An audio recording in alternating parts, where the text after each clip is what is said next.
Hai, Assalamualaikum. Jumpa lagi dalam channel Dapur Kidal. Hari ni saya nak kongsi dengan kawan masak bayam sos tiram ya. Mudah. Jom masuk Dapur Kidal. Okey, bahan yang kita perlukan adalah ini 2 bawang putih, 2 bawang merah dan juga 2 cili padi hidup merah ya, cili padi ya. Ini kita akan ketuk, ini kita akan tumis. Okey, ini kita akan potonglah iris. Yang ini batang bayam ya. Okey kawan-kawan, prima donna hari ini bayam masak sos tiram ya. Ini ada 1 ikat bayam yang telah saya potong, saya siang dan juga buang bulu dia tu lah. Okey, ini dah basuh ya.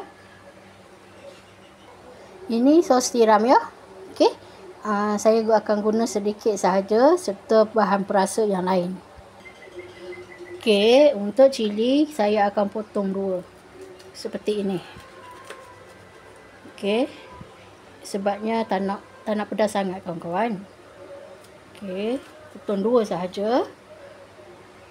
Kemudian saya akan potong bawang merah iris ya. Ini masak simple, senang untuk orang-orang yang tak tahu nak belajar tu, nak belajar masak boleh je. Okey, ini simple, senang ya. Ini kita akan tumis iris dan tumis ya. Okey, ini bawang merah, bawang putih dan juga cili.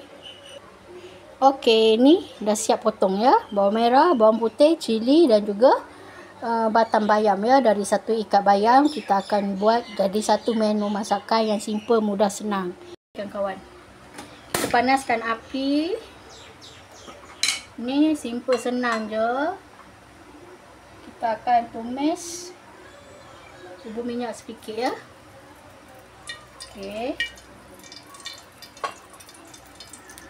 Okey, minyak dah panas. Kita tumis dulu bawang merah, bawang putih ya. Bismillahirrahmanirrahim.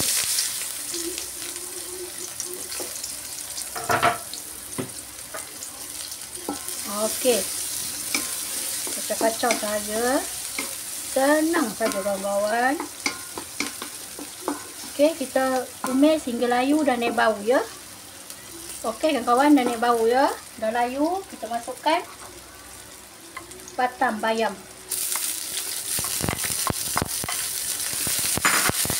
Batang bayam ni kena masak lama sedikit ya. Sebabnya batangnya keras. Okey kawan-kawan, dah naik bau. Batang bayam dah layu, masukkan air 1 gelas. Okey, ini nak bagi kuah lah. Ini bayam tumis sos tiram. Okey, simple je. Biarkan mendidih dahulu.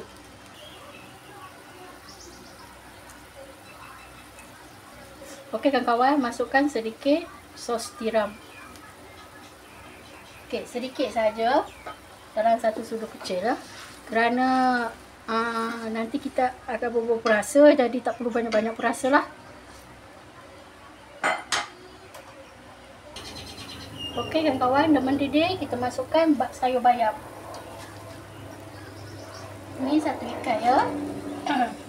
Jangan risau bayam ni nampak banyak, tapi sebenarnya nanti bayam ni sikit je kawan. Dia dah lembut, dah layu, dah jadi kecut, dah jadi sikit lah. Ini untuk sekali makan 1 ikat ya. Kita akan kacau bagi layu dulu ya. Okey kawan-kawan, ni dah layu ya, dah kecut. Saya masukkan 1 sudu, cukup rasa. Itu sahaja bahan perasa. Sebabnya sos tiram tadi dah ada perasa ya, jadi tak perlu banyak-banyak. Ini kita akan masak bayam ni sampai kecut ya. Kalau nak kuah lebih boleh tambah air. Kalau tak nak kering-kering sedikit, boleh air sikit lah. Okey. Okey kawan-kawan, ini bayam kita ya. Dah siap ya, dah layu, dah lembut, dah kecut. Dah boleh dihidangkan ya. Alhamdulillah, bayam tumis sos tiram. Ni bersih kuah ya. Okey, simple, senang, mudah saya kongsikan hari ini untuk perkongsian dengan kawan-kawan. Okey, ini bayam sos tiram yang simple mudah. Okey, jumpa lagi di next video. Bye. Assalamualaikum.